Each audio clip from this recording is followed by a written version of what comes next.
안녕하십니까. 2020년도 직업상담사 1급 직업심리학 필기기출문제 풀이 들어갑니다. 1급은 각 과목마다 고급이란 말이 앞에 붙죠. 그래서 고급 직업심리학이 되겠습니다. 2020년부터서 2016년까지 내용들이 있는데 역순으로 2020년부터 2016년까지 풀어보도록 하겠습니다. 자, 20문제씩 나오죠. 5과목인데 20문제씩 모두 100문제가 되겠습니다. 여러분들이 필기 기출 문제를 쭉 분석하시면 여러분들이 이제 좀 비슷한 문제들이 좀 있어요. 그래서 그러한 것들을 좀 해결할 수 있는데 이 고급 직업 심리학 같은 경우는 중복되는 문제가 좀 그리 많지는 않은 것 같습니다. 그래서 한 문제 한 문제 좀 정성을 다해서 여러분들이 보셔야 되고 문제집을 보시면 아시겠지만 해설을 아주 자세하게 달아드렸습니다. 그래서 이 해설 부분들도 잘 정리를 좀 해주시고요. 그 다음에 정독해 주시기 바랍니다. 여러분들은 이 필기뿐만 아니라 실기까지 해야 되죠. 그래서 실기 같은 경우 직업 심리학에 해당되는 심리 검사에 해당되는 문제들이 나오고요. 직업 상담학에서도 상담 이론에 대한 부분이 있습니다. 그래서 진로 이론 또는 상담 이론에 대한 문제와 그 다음에 심리 검사, 심리학 파트죠. 심리 검사에 해당되는 부분이 있습니다. 그리고 사례를 적용하는 형태가 있고요. 그 다음에 이제 큰 파트가 그거 하나인데 그게 이제 우리가 보통 필답형이라고 합니다. 여러분들이 직접 쓰는 거죠. 주관식 형태로 쓰는 것이고요. 그 다음에 이제 두 번째 작업형입니다. 이거는 이제 컴퓨터 작업을 해서 여러분들이 제출해야 되는 건데 노동시장에 대한 통계표가 나오면 노동시장 분석을 하셔야 됩니다. 노동 수요 분석과 노동 공급 분석 그런 것들을 해내셔야 되고 그 다음에 마지막으로 거기에 맞게 이 노동시장 분석에 맞게 바로 채용 박람회 기획안을 작성하는 겁니다. 그렇게 해서 이제 작업형과 그 다음에 필답형 이 두 가지 형태로 되어 있는 것이 바로 실기가 되겠습니다. 자, 그러면 여러분들이 이제 여기 고급 직업 심리학에 해당되는 부분들 중에서 실기에 도움이 되는 것들은 그리 많지는 않습니다. 왜냐하면 심리검사의 파트 문제가 필답형으로 나오기 때문에 심리검사의 내용, 이 내용들은 실기 기출문제집 나오면 거기에서 또 집중적으로 공부를 하셔야 되고요. 다만 우리가 이제 직업심리학에서 여러 학자들이 있어요. 예를 들어서 가프레드슨이라든지 그 다음에 슈퍼라든지 그 다음에 시험에 잘 나오는 홀랜드 그리고 이 긴즈버그는 좀 잘 나오진 않더라고요. 긴즈버그는 잘 나오지 않고 그래서 가프레드슨 그 다음에 슈퍼 그 다음에 홀랜드 그 다음에 크롬볼츠 정도 이런 학자들이 다 직업 심리학에 나오는 학자들이잖아요. 그런 내용은 또 필답형에 잘 나옵니다. 그래서 그 내용들의 여기 해설에 있다면 그 내용들을 잘 정리해 주셔야 된다는 것 말씀드리고 싶습니다. 자, 지금부터 21번 문제부터 40번 문제까지 20문제 푸는데요. 좀 이렇게 전반적인 직업상담사 1급 시험에 대한 내용을 간단하게 말씀드렸고 첫 강의라서 말씀을 드렸습니다. 좀 쉬운 문제는 좀 빨리 넘어가겠습니다. 좀 약간 어려운 문제는 해설과 좀 곁들여서 설명을 좀 해드리도록 하겠습니다. 한 강에 20문제 들어갑니다. 이 문제는 어렵진 않죠. 직무분석 기법에 해당되는 건데 가장 거리가 먼 것은 실험법은 직무분석 기법에 해당되지 않죠. 면접을 한다든지 설문지를 쓴다든지 관찰을 한다든지 자, 이런 2번, 3번, 4번에 해당되는 것들은 자, 바로 최초분석법 직무분석 방법 중에서 최초분석법이죠. 그러니까 자료가 많지 않을 때 면접을 해본다든지 관찰을 한다든지 설문지를 돌려본다든지 이런 것들이 여기에 들어갈 수 있겠습니다. 이 실험법은 해당되지 않습니다. 보통 실험법 같은 경우는 우리가 연구할 때 많이 쓰는 겁니다. 직업상담 연구할 때 많이 활용하는 것이다. 이렇게 보시면 되겠습니다. 자, 22번 문제 들어갑니다. 답은 1번이었습니다. 자, 22번 문제는 이 표준화 검사 제작할 때 규준 자료 수집에 앞서서 예비검사를 합니다. 예비검사를 실시하는 목적과 거리가 먼 것은 입니다. 우리가 이제 예비검사를 영어로 사전조사의 개념으로 프리테스트라는 말을 쓰는데 또 어떤 학문에서는 예비조사와 사전조사를 동의어처럼 이야기하고 또 어떤 학문에서는 사전조사와 예비조사를 달리 이야기도 하는데 예비라는 개념은 무슨 말인지 아시겠죠? 그렇습니다. 문항을 개발하고 이 문항에 대해서 문제는 없는지 그러한 것들 그 다음에 같은 요인끼리 묶어주는 그러한 측면을 알기 위해서 이러한 것을 확인하기 위해서 예비조사를 해본다라고 하는 거예요. 그럼 예비조사에서 문항이 수정되면 이제 본조사를 하겠죠.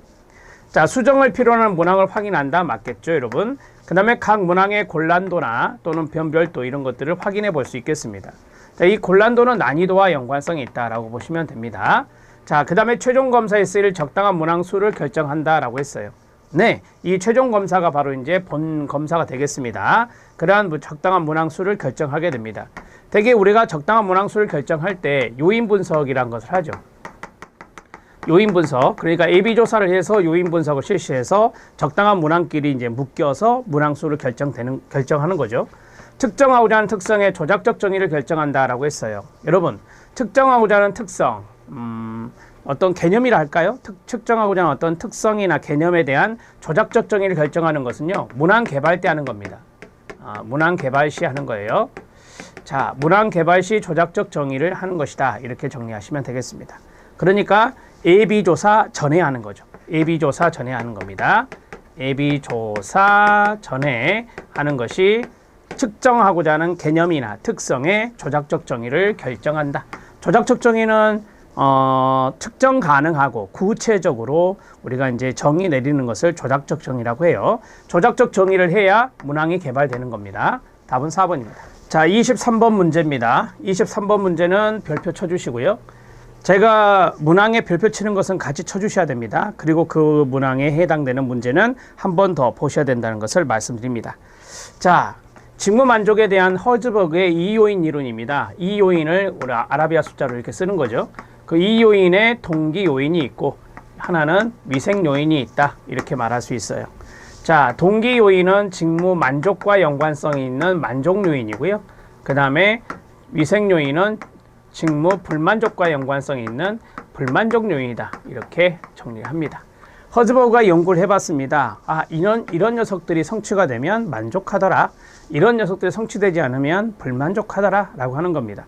그래서 이요인 이론이란 것은 따로따로 두 가지가 따로따로잖아요. 그래서 독립된 차원이구나, 독립된 차원이구나 이렇게 정리할 수 있습니다. 자, 독립된 차원으로 간주한다. 독립된 차원으로 간주했던 것이 헐즈버그의 이요인 이론이 되겠습니다. 자, 옳은 것 찾기입니다. 직무 불만족이 해결되면 직무 만족이 나타난다. 이 두 가지를 엮어서 생각하면 안 되죠. 독립된 차원이라고 말씀드렸습니다. 그래서 탈락입니다. 직무 불만족이 위생 요인이잖아요. 자, 위생 요인이 해결된다라고 하는 것은 충족된다라고 하는 거잖아요. 충족되더라도 직무 만족이 생기지 않는다. 직무 만족이 생기지 않는다. 만족이 나타난다가 아니라 만족이 생기지는 않는다. 생기지는 않는다. 이렇게 정리하시면 되겠죠. 오답 노트 드렸습니다. 별개로 봐야 된다라고 하는 거예요. 동기 요인 별개, 위생 요인 별개로. 그래서 불만족이 해결된다 해서 만족이 따라오는 것은 아니다라고 보시면 됩니다. 자, 그 다음에 개인들은 직무로부터 가치 있는 성과들을 얼마나 얻을 수 있는지를 생각함으로써 만족을 얻는다라고 했어요. 직무로부터 가치 있는 성과? 얼마나 얻을 수 있는지를 생각한다. 기대감이라고 하죠. 이걸 기대감. 자, 이 기대감과 연관성 있는 거, 기대감에 의해서 만족을 얻는다. 이것은 바로 브룸의 기대이론입니다. 브룸의 기대이론이다. 이렇게 정리하시면 됩니다. 자, 어디가 결정적 힌트인지 아시겠죠? 요 생각이라는 단어가 힌트가 됩니다. 그러니까 좀 와닿게 말씀을 드리면 어떤 사람들은 어떤 직무를 해요. 직무를 하는데 이 직무로부터 가치 있는 성과를 얼마나 얻을 수 있을까라고 생각하는 그 자체가 기대감이라고 하는 것이에요. 여러분 해설해 보시면 제가 그 내용을 심화학습으로 써드렸습니다. 심화학습의 기대 이론에서 1번의 기대감이라는 게 있어요. 세 가지 요소가 VIE라고 하거든요. 자, 이 VIE에서 이 E, expectation이 바로 이제 기대감이다 이렇게 말할 수 있는데 열심히 일하면 높은 성과를 올릴 것이라고 생각하는 것. 이 높은 성과가 바로 가치 있는 성과가 되겠죠. 자, 그러한 것들이 기대감이다. 여기 있는 V가 있는데 이 V는 밸런스라고 해서 우리가 보통 유의성이라고 하거든요. 유의성. 인센티브의 개념으로 생각하셔도 됩니다. 직무 결과에 대해서 개인이 느끼는 어떤 가치 이런 것들을 말하고요. 그 다음에 instrumental, 이건 수단이라고 하는데요. 자, 이거는 이제 수단성이라고 하는데 보상과 연관성이 있죠. 그래서 직무 수행의 결과로서 보상이 주어질 것이라고 믿는 것.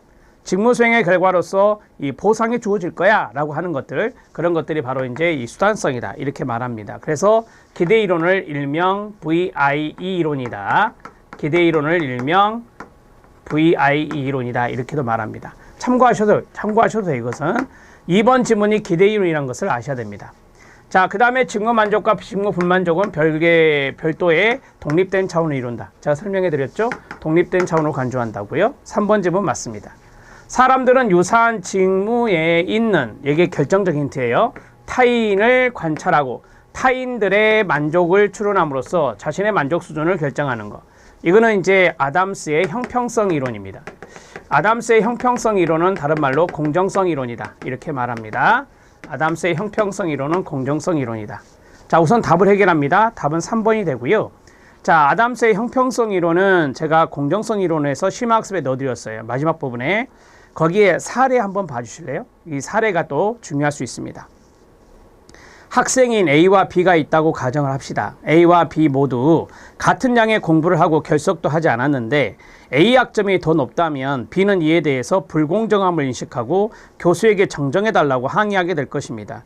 똑같은 양의 공부를 했고요. 그 다음에 결석도 안 했거든요. 그런데 A 학점이 더 높았을 때 B가 항의를 하는 것이죠. 자, 그러나 만약 A가 B보다 더 수업 참여를 열심히 하고 많은 시간을 공부에 투자해서 더 높은 학점을 받는 상황이라면 B는 이것을 인정하겠죠. 공정성이 훼손이 되지 않았다라고 느끼고 있는 그대로 받아들이게 되는 겁니다. 그래서 지금 여기에서 A와 B가 있잖아요. 그래서 이 타인의 관점으로 생각한다라고 하는 거예요. 타인의 관점. 그래서 타인과 자기를 비교해서 이러한 것들의 결과가 공정하냐, 공정하지 않느냐, 그런 것에 따라서 이제 직무 만족이라든지 또는 동기라든지 그런 것들이 좌우된다라고 하는 것입니다. 답은 3번이었습니다. 24번입니다. 24번은 쉽죠? 각기 다른 직업에 종사하는 사람들은 서로 다른 성격을 가진다라고 해요. 여러 가지 직업이 있습니다. 성격도 다르다는 것입니다. 이러한 성격의 차이는, 여기가 중요한 거, 어린 시절 부모와의 심리적인 관계에서 기인한다라고 보는 이론은 뭐냐라고 했어요. 자, 어린 시절 부모와의 심리적인 관계, 여기에서 정서 집중력을 이야기했고, 그 다음에 회피형을 이야기했고, 그 다음에 수용력을 이야기한 사람이 있죠. 자, 이렇게 어린 시절의 부모와의 심리적인 어떤 상호작용의 유형, 심리적인 관계 유형을 세 가지로 제시한 사람이 바로 로우입니다. 로우의 욕구 이론이 되겠습니다. 답은 1번이 됩니다. 자, 가장 결정적인 힌트는 제가 노란색으로 이렇게 묶어 놓은 데 있죠. 어린 시절 부모와의 심리적 관계에서 이러한 성격의 차이가 나온다라고 하는 것이죠. 그래서 정서적 집중력이 있고 회피형이 있고 수용력이 있기 때문에 성격의 차이가 있을 것입니다. 답은 1번 로우의 욕구 이론입니다. 이 로우의 욕구 이론도 제가 쭉 실력 따지게 넣어드렸는데 이 내용도 한번 쭉 읽어주셔야 됩니다. 회피형이나 정서 집중력이나 수용력에 해당되는 것도 넣어드렸습니다. 자, 로우의 암기법 정서 수용 회피, 정서 수용 회피 이렇게 정리를 하시고요. 자, 그 다음에 이제 어린 시절 부모와의 심리적 관계에 따른 어떤 직업 지향이 있어요.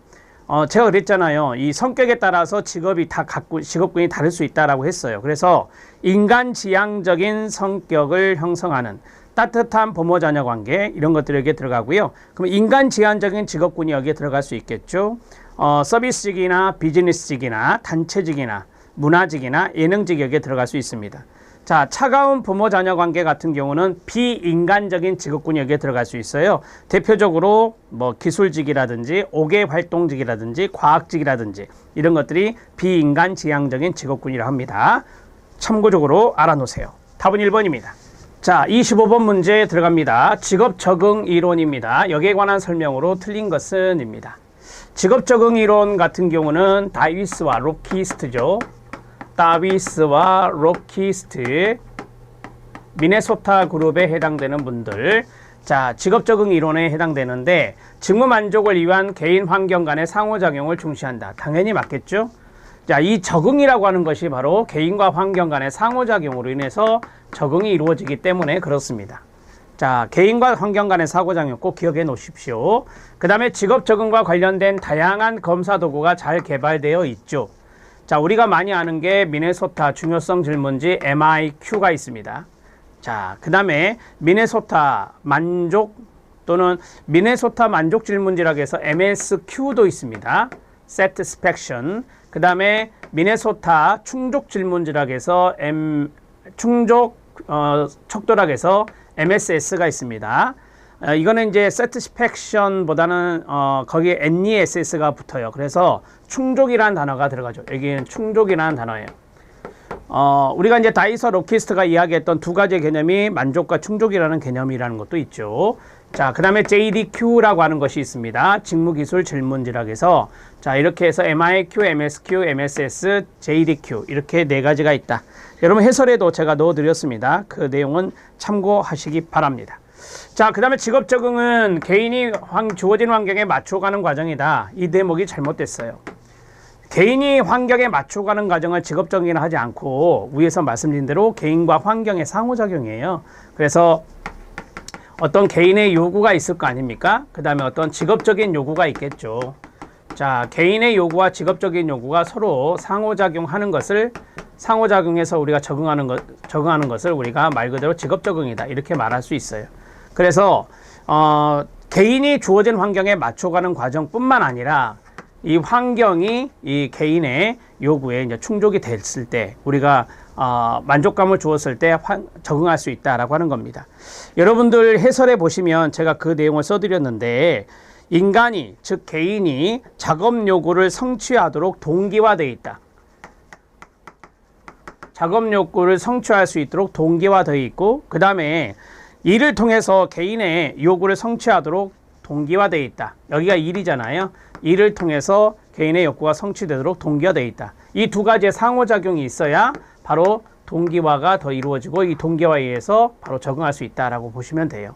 그래서 일방적으로 개인이 주어진 환경에 맞춰가는 것은 아니다. 이렇게 정리하시면 됩니다. 강화 요인이 있습니다. 이 강화 요인을 이야기한 것들이 이제 뭐 여기 MIQ 미네소타 중요성 질문지에 해당되는 것들, 강화 요인에 해당되는 것들이 여기 질문지에도 있긴 있죠. 자, 대체로 개인을 둘러싸고 있는 환경으로부터 제공받는 것이 강화 요인이다. 이렇게 말할 수 있습니다. 우리가 보통 강화하면은 외부로부터 주어지는 것들이 많죠. 그래서 둘러싸고 있는 환경으로부터 제공받는 것이 강화 요인이다. 이렇게 정리하십시오. 답을 해결했어요. 답은 3번이 답이 됩니다. 25번 문제 해결했고요. 여러분들 실력 따지게 보면 다윗과 로키스트의 이야기가 쭉 나옵니다. 자, 그리고 다윗 로키스트의 직업적응 이론에 근거해서 만들어진 직업적응과 관련된 검사 도구도 쭉 설명을 해드렸으니까 그 내용들을 정리해 주시고요. 강화 요인을 측정하는 것이 바로 미네소타 만족 질문지 MSQ라고 되어 있습니다. 요거 MSQ에 해당되는 것들을 좀 보겠습니다. 3번에 있죠. 양가로 3번. 거기에 보면 직무 만족의 원인이 되는 일의 강화 요인이다. 직무 만족의 원인이 되는 일의 강화 요인. 그게 바로 환경이죠. 환경, 일에 대한 일의 강화 요인의 내용을 측정하는 것입니다. 성취나 승진 등의 척도로 구성되어 있는 것이 MSQ다. 이렇게 정리할 수 있겠습니다. 자, 정리가 됐어요. 25번의 답은 3번입니다. 26번 문제에 들어갑니다. 다음 사례를 잘 나타내는 동기 이론은 뭐냐라고 했어요. 이것은 여러분들이 읽어보면서 좀 어느 정도는 눈치챌 수 있는 건데요. 제가 이거를 좀 나누어 드릴게요. 우리가 이 이론에서는 크게 네 가지 요소가 있다라고 하거든요. 그래서 그 네 가지 요소에 대해서 읽으면서 나누어 드릴게요. 체중이 100kg 뚱뚱한 사람이 음식 조절과 운동을 통해서 몸무게를 20kg 빼려는 목표를 세웠습니다. 여기까지 하나. 자, 이게 이제 일종의 기준이죠. 그러니까 몸무게 20kg 빼려는 목표가 하나의 기준이에요. 그래서 바람직한 행동의 기준이 나왔습니다. 바람직한 행동의 기준이 나왔습니다. 자, 이게 1번이 되고요. 자, 매주 2kg씩 10주에 걸쳐서 20kg을 빼고자 합니다. 자, 그러면 이 두 번째는 뭐냐면 그 기준에 도달하기 위한 동기입니다. 그러니까 20kg을 뺄 때 매주 2kg씩 10주에 걸쳐서 한다라고 했잖아요. 그래서 이게 바로 동기가 된다. 기준에 도달하기 위한 동기. 기준에 도달하기 위한 동기가 되고요. 자, 그 다음에 계속 갑니다. 이게 두 번째가 되겠습니다. 이 사람은 수시로 몸무게를 재면서 매주 목표를 달성했는지 확인해 보았는데 생각만큼 빠지지 않았습니다. 이게 바로 뭐겠습니까? 모니터링이 됩니다. 자, 모니터링 확인 작업을 거쳤죠. 일종의 감시가 된다. 이렇게 보시면 됩니다. 세 번째가 모니터링 감시입니다. 자, 그 다음에 이제 마지막 네 번째는 그래서 목표를 10주에서 20주로 변경하든지 아니면 10주 동안 10kg만 빼는 것으로 변경할지를 두고 고민하다가 20주 동안 20kg 빼는 것으로 목표를 바꾸었습니다. 자, 마지막이 뭡니까? 네, 자기 통제를 위한 내적인 의지입니다. 자기 통제, 자기 조절이라고도 합니다. 자, 그것을 위한 내적 의지라고 합니다. 내적 의지. 다시 목표를 재수정했잖아요. 그래서 이런 것들이 여기에 들어가는데, 자, 마지막 이거의 네 번째가 됩니다. 1, 2, 3, 4 이 순서대로 하는 거예요. 이 순서대로 하는 그 이론은 바로 말 그대로 이해하시면 되겠죠. 자기조절 이론이 됩니다. 이 자기조절 이론의 네 가지의 기본적인 요소들이 있는데 이것을 이야기한 사람이 바움에이스터, 학자는 참고하세요. 이 네 가지를 말한 사람은 바움에이스터가 되겠습니다. 해설에도 나와 있죠. 바움에이스터에 해당되는 네 가지의 기준을 가지고 이 사례 문제가 등장했습니다. 자기조절 이론, 답은 2번이 되고 26번 문제도 체킹해 주세요. 아주 드문 문제 중에 하나입니다. 자, 정리가 됐습니다. 자, 이제 27번 문제 들어가겠습니다. 27번 문제. 나머지는 참고하세요. 자, 직무 설계 과정에서 조직 구성원에게 요구되는 KSAO, 앞에 이니셜을 딴 건데요. 여기에 해당되는 설명으로 옳은 것은 입니다. 자, 우리가 이제 KSAO와 연관성이 있는 것이 작업자 중심적 접근, 작업자 중심적 접근과 연관성이 있어요. 그래서 이 작업자의 어떠한 면을 보느냐, knowledge, 지식, 스킬, 기술, abilities, 능력, other, personal, characteristic, 기타, 개인적 특성 또는 기타 특성이라 할 수 있습니다. 자, 이렇게 네 가지를 순서대로 한 겁니다. knowledge, skill, ability, 그 다음에 other, personal, characteristic. 자, 됐습니다. 여기까지 순서 맞춘 것 1번입니다. 지식, 기술, 능력, 기타 특성이다. 이렇게 정리할 수 있겠습니다. 자, 정리가 되셨죠? 27번 문제는 뭐 기본적으로 여러분들이 많이 아시는 거죠. 자, 28번 문제 들어가겠습니다. 이 문제에 별표 치고요. 자, 직장 내에서 일어날 수 있는 다음과 같은 수행을 뭐라 하느냐라고 했습니다. 자신의 과업을 성공적으로 완수하는 데 필요한 열정과 추가적인 노력을 지속적으로 유지한다라고 했어요. 과업 완수를 위해서요. 자, 두 번째, 공식적으로 자신의 업무가 아닌, 이게 중요한 거예요. 과업 활동을 자발적으로 수행한다라고 했어요. 어찌 보면 이게 개념입니다. 이 수행의 개념이라고요. 자신의 업무가 있는데 업무가 아닌 다른 활동이 있잖아요. 그 활동을 자발적으로 수행한다. 그러면 다른 사람을 돕는다는 거네요. 그 다음에 조직의 목표를 따르고 지지하고 방어한다는 거네요. 조직의 목표를 위해서 헌신한다라고 보시면 됩니다. 자, 이것을 우리가 학문적으로는 조직시민행동이란 말을 써요. 조직시민행동이란 말을 쓰는데 이것을 이제 수행으로 유사하게 보는 것은 맥락수행이라고 합니다. 자, 맥락수행이라는 것은 공식적으로 자신의 업무가 아닌 그런 다른 과업들을 자발적으로 수행하는 것을 말해요. 그러면 얼마나 열정이 있겠습니까? 그렇죠? 일종의 이제 이것도 과업활동 중에 하나니까 조직생활이라는 것은 자신의 일만 열심히 하는 것은 아니잖아요. 전체 조직의 효과성이나 효율성을 끌어올리기 위한 활동도 해야 되는 거 아닙니까? 따라서 이러한 과업, 여기 과업은 이겁니다. 업무가 아닌 과업들, 공식적으로 자신의 업무가 아닌 과업들을 위한 열정, 그 다음에 추가적인 노력, 이런 것들을 계속 한다라고 하는 거죠. 그래서 다른 조직 구성원들을 도와주고 협력하고 조직의 목표에 헌신하는 겁니다. 맥락수행이 답입니다. 이 문제도 체킹해 주십시오. 과업수행, 적응수행, 성실수행은 해당되지 않습니다. 자, 여러분들 해설에 제가 자세하게 넣어드렸는데 맥락 수행은 조직 시민 행동과 연관성이 있습니다. 그래서 많은 연구 논문에서는 조직 시민 행동이라는 단어로 많이 나옵니다. 자, 심화학습의 3번을 보시면요. 심화학습 3번 말고요. 그 해설에서 보면 유태영과 김도영이 밝힌 조직 장면에서 7가지 맥락 수행 요인들이 있습니다. 한번 들어보세요. 여기와 연관성이 많이 있거든요. 첫 번째는 조직에 대한 헌신이고요. 두 번째는 타인에 대한 도움이고요. 세 번째는 직무에 대한 헌신이고요. 네 번째는 조직 규범을 준수하는 거고, 분위기를 고취시키는 거고, 정보를 공유하고 제안하는 것이며 타인에 대한 배려입니다. 이러한 것들이 맥락 수행의 7가지 요소들이다, 이렇게 이야기하고 있어요. 심화학습 내용을 보시면 심화학습 내용에서 3번 카츠가 나옵니다. 이 카츠는 조직 효율성 차원에서 3가지 활동의 종류를 조직에 계속 근속하는 행동, 조직에서 요구하는 수행 기준을 달성하거나 초과하는 행동, 조직의 다른 구성원들과 협조하고 옹호하고 스스로 자기 개발을 하며 조직 외부의 사람들에게 조직에 대해 좋게 이야기하는 것과 같이 규정된 역할 이외, 동그라미 이거잖아요.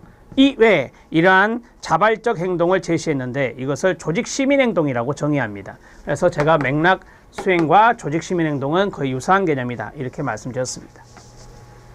28번의 답은 2번입니다. 29번 문제 들어갑니다. 직업활동과 관련해서 평균 수명 연장과 같은 미래 사회 변화에 대비해서 생활개혁으로 가장 적합한 것은 입니다. 평균 수명이 연장되고 있습니까? 네. 그래서 미래 사회 변화에 대비해서 우리는 직업활동에 대해서 고려해야 되는데요. 자, 첫 번째, 진로 형성과 직업 전환. 두 번째, 평생 직장 유지하기. 세 번째, 노령화를 막고 평균 수명 연장하기. 직업활동 최소화하기. 딱 봐도 어떤 건지 아시겠죠? 답은 1번입니다. 자, 여러분들 알다시피 평균 수명이 연장되었으니까 우리가 전직이라고 하는 것이 좀 잘 될 수 있겠죠. 평균 수명이 연장되니까 한 직장에서 평생 직장을 유지하는 것은 쉽지 않고요. 우리가 어떻게 노령화를 막습니까? 이것은 쉽지 않은 거고, 그 다음에 직업활동을 최소화하는 것도 이거는 바람직한 미래 사회 대비해서 바람직한 계획이 아니죠. 그래서 진로 형성이라든지 그 다음에 직업의 전환 문제라든지 이런 것에 대해서 우리가 대비를 하고 계획을 세워야 된다, 이렇게 정리하시면 됩니다. 29번 문제는 쉽게 푸셨을 것 같아요. 실제 현장에서. 자, 30번 문제 들어갑니다. 이 동기의 개념적인 성질이 나왔네요. 자, 가장 적합한 것은 뭐냐라고 했어요. 자, 30번 문제도 체킹을 좀 해주시고요. 약간 어려울 수 있습니다. 여러분들이 이제 여러 가지 이론적인 부분들 좀 아셔야 되는 것들인데, 과학적 심리학에서 사용하는 동기는 이게 무형이라죠. 무형적 개념이에요. 무형적 개념. 동기는 눈에 보이지 않잖아요. 그래서 직접 관찰 측정이 가능하다? 아니, 어렵죠. 어려워요. 우리가 심리학에서 동기를 많이 측정을 하긴 하지만 이런 것들이 바로 이제 직접 관찰이 되나요? 아니죠. 직접 관찰이 어렵다라고 보시면 돼요. 무형적인 것이니까. 자, 동기는 행동의 가장 직접적인 원인이므로 동기는 곧 행동이다라고 했어요. 틀려요. 이 동기는 관찰이 어려운 것이고요. 동기는 관찰이 어려운 것이고, 행동은 관찰이 가능한 거예요. 눈에 보이는 관찰이 가능한 것이다. 그래서 측정하기도 더 용이하잖아요. 그래서 이렇게 같다라고 하면 안 됩니다. 이해되셨죠? 자, 여러분 해설해 보시면 2번에 제가 뭐라고 써졌냐면, 인간의 행동은 인간의 행동을 자극 또는 유발시키는 것이 동기인데 내면의 상태예요. 자, 제가 그 말씀 드리려고요. 이 동기는, 모티베이션은 내면의 상태를 말해요. 내면의 상태이기 때문에 바로 측정인 관찰이 어렵다, 이렇게 정리하시면 되겠습니다. 그래서 동기는 곧 행동이다 라고 하면 틀리다. 동기는 가설적 구성체로서 행동주의 심리학에서는 일반적으로 연구 대상이 아니다 라고 했습니다. 자, 우리가 이제 행동주의 심리학에서는요, 행동주의 심리학에서 연구의 대상은 뭐냐면 행동이 대상이 되죠. 행동이 연구 대상이 됩니다. 행동이 연구 대상이 된다. 그래서 동기는 내면적인 상태라고 했으니까 가설적 구성체로서 행동주의 심리학에 있어서는 일반적으로 연구 대상이 아니라고 보시면 돼요. 가설적 구성체라고 했는데 이 구성체가 바로 이제 개념이란 뜻이에요. 개념이란 뜻이에요. 구성체가 개념이란 뜻이라고요. 그래서 가설적 개념 이렇게 생각하면 돼요. 가설적 개념. 자, 우리가 앞에서 말씀드렸잖아요. 행동을 유발시키는 어떤 자극, 그 다음에 이러한 것들을 아까 이번에 말씀드렸던 유발시키는 어떤 내면의 상태, 그것을 우리가 동기라고 한다라고 했어요. 그러니까 일종의 행동을 위한 가설적인 개념이다라고 보시면 되죠. 그래서 연구 대상은 행동주의에서는 행동이 된다 이렇게 정리하시면 돼요. 3번 질문 맞고요. 추동 이론에 견해해서 동기가 행동에 미치는 과정은 순환적이다라고 했는데 아니요. 단선적입니다. 단선적이다 이렇게 보시면 돼요. 자, 추동 이론 또는 추동 감소 이론이라 하거든요. 추동 이론, 추동 감소 이론이라 그래요. 자, 이거를 제가 그림으로 하면 자, 추동을 느낀다. 그러면은 추동을 감소시키고자 하는 동기가 생긴다. 그 다음에 행동을 한다라고 하는 거예요. 요 순서대로 가거든요. 자, 배고픔에 추동이 있다라고 합시다. 그러면 배고픔의 추동을 감소시키고자 하는 동기가 생기겠죠. 그러면 행동은 뭐예요? 섭식을 하겠죠. 이렇게 되는 거예요. 그래서 동기가 행동에 영향을 미치는 과정이에요. 동기가 행동에 미치는 과정을 이렇게 단선적으로 이야기할 수 있어요. 이렇게 순환적이 아니라, 순환적은 이렇게 가야 순환적이 되는 거잖아요. 이게 아니고 단선적이다 라고 보시면 됩니다. 답은 3번입니다.